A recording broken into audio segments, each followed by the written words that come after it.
மாமா வா மாப்பிள்ள. நல்லா இருக்கீங்களா? நல்லா இருக்கேன். பத்திரிக்கை சப்மிட் பண்ணிட்டு வாங்க வந்தேன். உங்கள்கிட்டையும் கோச்சிட்டு காட்டு பண்ண வந்தேன்.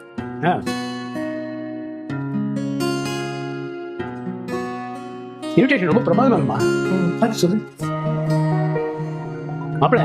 நீங்க கௌசிட்ட பேசிட்டு இருக்க, மேல போன் அடிக்கிறது நான் பார்த்துட்டு இருக்கேன். நவீன், என்ன பத்திரிக்கை டிசைன் இது? இந்த ஒரு டிசைன் வேற வெக்கமே நம்ம தூக்கிட்டு வந்திருக்க. கௌசல்யா, ஆனால் சொல்லாம நினைச்சேன். எனக்கு ரொம்ப காஸ்ட்லி கௌசல்யா. இது நல்ல டிசைன் தானே? அதெல்லாம் எனக்கு தெரியாது நவீன். ஏன் வேலைக்கு ஏற்ற மாதிரி பத்திரிக்கைலாம் இருக்கணும். இதை எடுத்துட்டு போய் ஃப்ரெண்ட்ஸ் கிட்ட நீட்ட முடியாது நவீன். முதல்ல வாட்ஸ்அப்ல மெசேஜ் அனுப்பி பாத்தீங்களா இல்லையா? ஏன் என்னாச்சு? அதை எடுத்து ஃபர்ஸ்ட் பாருங்க. அதுலயே என்ன பண்ணணும், யாரை மீட் பண்ணணும் எல்லாமே தெளிவா அனுப்பியிருக்கேன்.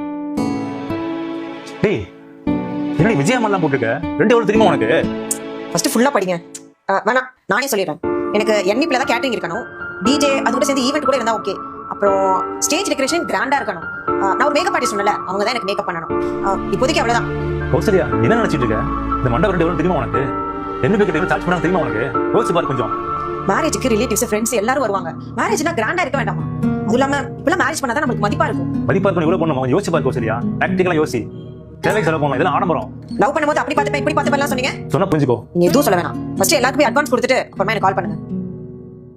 கௌசல்யா, நீ பேசுறதெல்லாம் கேட்டுனமா இல்ல. என்னமா இதெல்லாம்? ஏன்பா மேரேஜ் பண்ணா என்ன தப்பு? நான் உங்கள்கிட்ட கேட்கலாமா? ஏமா ஒரு பேச்சுக்கு சொல்றேன். மாப்பிள்ள, நீங்க தப்பா நினைச்சுக்காதீங்க.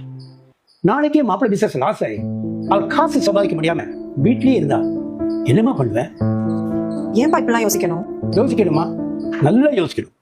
ஒவ்வொரு காசும் நம்மளுடைய உழைப்பு.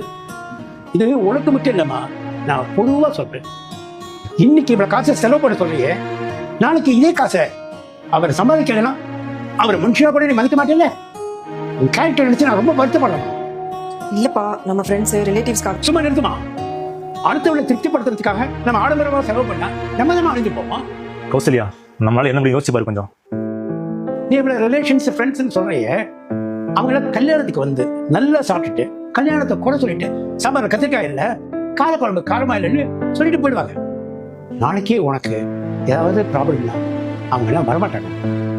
இந்த கடன் எல்லாம் மாப்பிள்ளதாமா கட்டணும். கொஞ்சம் யோசிச்சு பாரு. கௌசல்யா, உனக்கு பிடிச்ச மாதிரி இருப்பான்னு சொல்லியிருக்கேன். இதுக்கு மேலே இதெல்லாம் வேணும்னு சொல்லு, கண்டிப்பா பண்ணிக்கலாம். அப்பா, நான் ஏதோ யோசிக்காம பேசிட்டேப்பா. நவீன், நீங்க என்ன பண்ணாலும் எனக்கு ஓகே தான். இந்த இன்விடேஷனே எனக்கு பிடிச்சிருக்கு. கௌசல்யா, இங்க மேரேஜ் ஆடம்பரம் பண்ண அவசியமே கிடையாது. அது காசை போட்டு நிறைய பேர் காசு வீணடிக்கிறாங்க, காசை வாங்கி கடனை மாட்டிக்கிறாங்க. அதெல்லாம் அவசியமே இல்லை.